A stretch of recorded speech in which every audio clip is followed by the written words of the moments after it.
Hey everybody, my name is Karen Carbato and welcome to my show Shoe Mind. I'm a self-taught shoemaker and shoe designer with my own collection well on its way. Now the topic of today, it's kitten heels. Itty bitty kitten heels.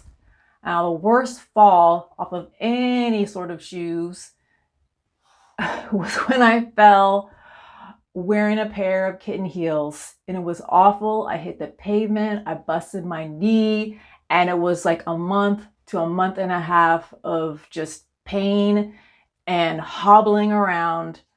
And let me tell you, that didn't exactly make me feel so great about kitten heels. But besides that, now that I'm a designer, I look at kitten heels a little differently.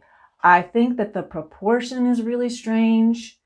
And also just engineering wise, it doesn't make sense to me. It seems a little bit unrealized, just not and unresolved, because you've got the payload of your foot resting on a itty bitty little pin. It doesn't make any sense to me. So, are you going to see any kitten heels in my collection? No, because I do not think that they're flattering whatsoever to anybody's leg line or anybody's shape. Doesn't do you any favors. Just wear flats. So no kitten heels for me.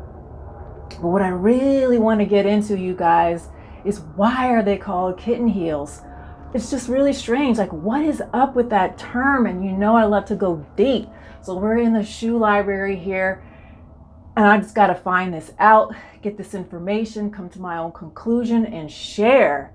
So what I found out is that kitten heels, there's no real particular person who kind of came up with this phrase. It seems to have just, originated purely from marketing. So they were marketing this particular style of shoe to teenagers, and they were calling them training heels. And I'm thinking, what are you training them for? A triathlon?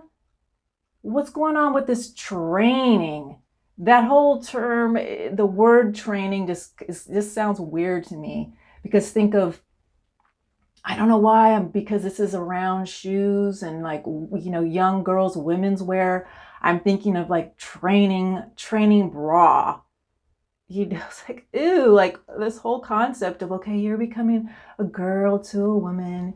Your little boobs need to be, formed and controlled so that your bigger boobs are just going to be right there, controlled, not moving anywhere. I don't know why I'm doing this. What? I think I'm creeping my own self out. So this is why I like to let's delve into this. This is kind of hitting me in a certain kind of way, and I want to know why. So let's check out this ad here. And this ad is from the 50s, and you can see it's the girl next door, and that's that particular look, right? It was marketing towards the teenagers. And like I said, the kitten heels, they did come about in the 1950s. Girl next door. Now let's talk about another girl next door, or girls next door.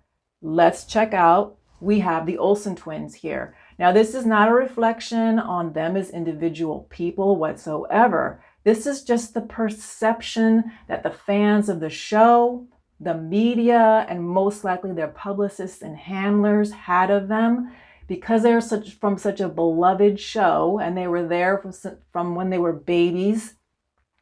You know what? And now they're becoming teenagers, young women. They go out in public, they've got to look demure. They can't look too sexy. So check them out. What are they wearing? They're wearing kitten heels. So this is fascinating to me. This idea of, it's kind of a controlled, isn't it? Right?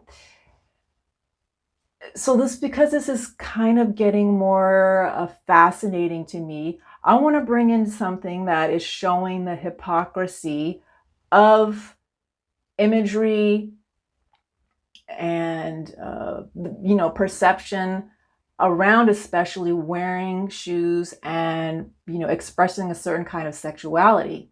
So let's look at Audrey Hepburn here, movie icon.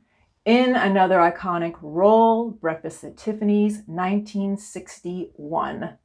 Now, if you guys know that story, she plays an escort. She plays a sex worker. But I mean, but she's wearing kitten heels. She's looking very elegant, refined, and yet, this is what she does for a living. So this is kind of fascinating.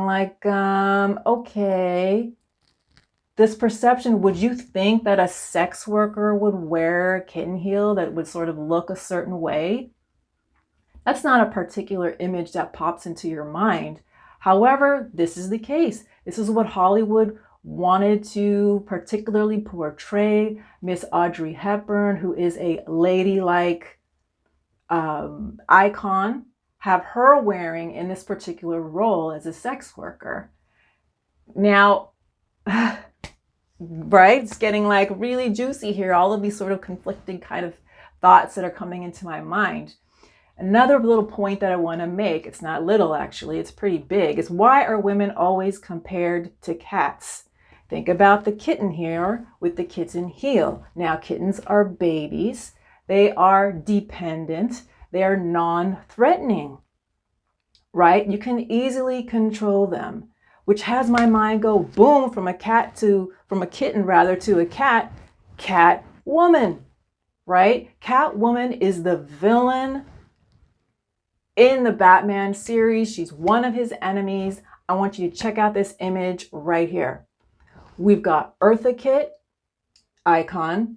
We have Julie Newmar, another icon. I want to bring these up because these are images from the 1960s television Batman series. And you can see their outfits. They're very tailored, body forming, very sexy. And we can look at their footwear there. Some of the heels are not super high, but they're not exactly kitten heels. Maybe the translation of the sort of kitten heelish there is a little bit literal because they are cats. Let's have them wear kitten heels.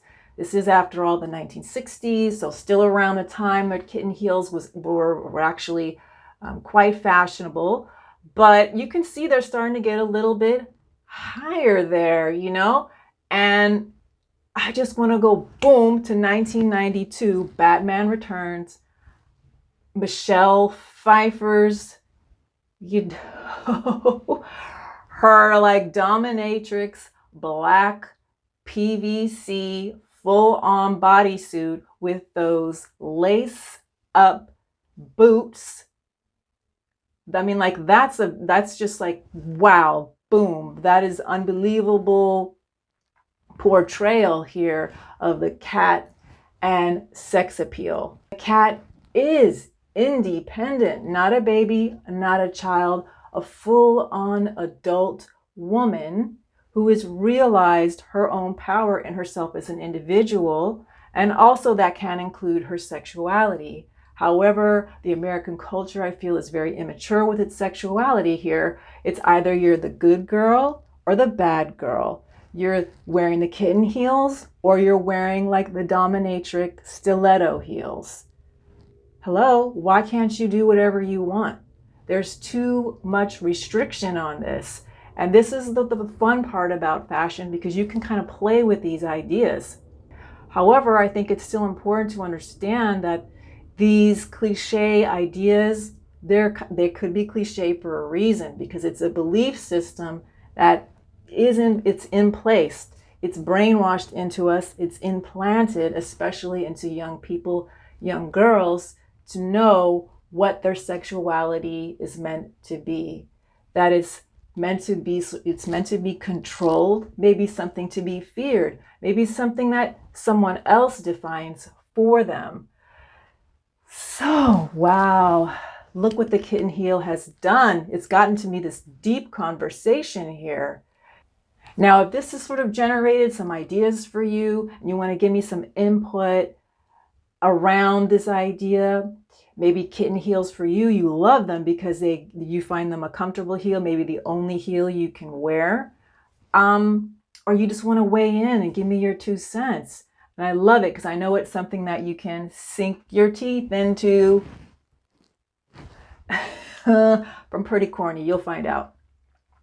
So if you're into this discussion, please don't forget to like and subscribe, and we will be together soon. Thank you so much. Bye.